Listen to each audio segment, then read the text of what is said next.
Washington, ijwi ry'Amerika. Kuba twumva si kenshi dukora inkuru nk'izi, ariko iyi ntitwari kuyiceceka kubera ko ubireba twamwitabaje cyane mu rukurikirane rw'ibiganiro twabagejejeho.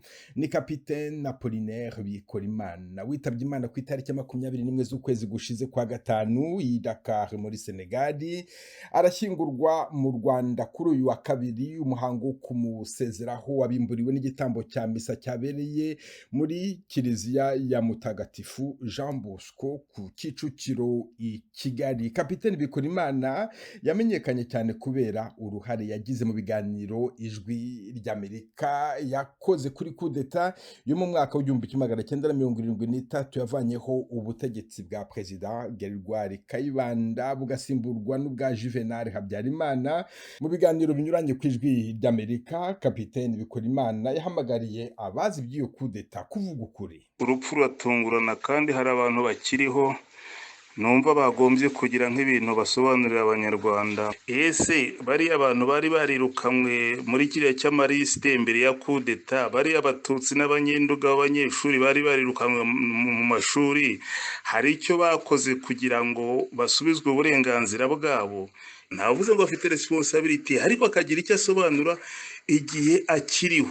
Ifo guprofita iki gihe umuntu ibintu byose donc les zones d'ombre abantu bakiriho bakagira icyo basobanura.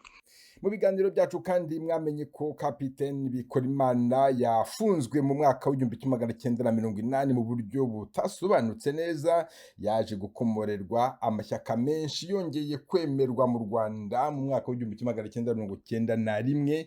Dusoza ibiganiro byacu, hari ubutumwa yagejeje ku bagiye ku butegetsi nyuma ya kudeta yo muri 1973 ntibuziguye.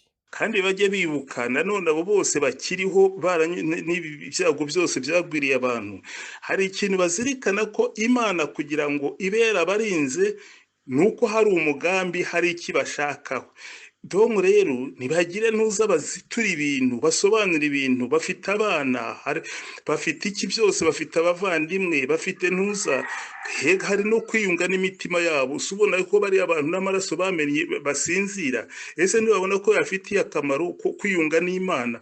Ese ntibazi ko kugira ngo yiyunge n'Imana ugomba kubanza ukiyunga nabo wakoshereje? Leta y'u Rwanda iriho ubu yagize Kapiteni Bikorimana umurinzi w'igihango kubera ubutwari yagaragaje yitangira abantu mu mwaka w'1994.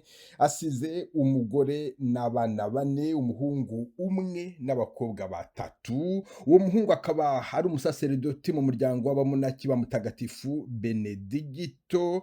Yafatanije n'abandi basaseridoti benshi hamwe na Musenyeri Edouard Sinayobye, umushumba wa Diocese ya Cyangugu, mu gutura igitambo cyo kumuherekeza. Ijwi ry'Amerika imusezeyeho imushimira uruhare yagize mu kumenyekanisha amateka y'u Rwanda.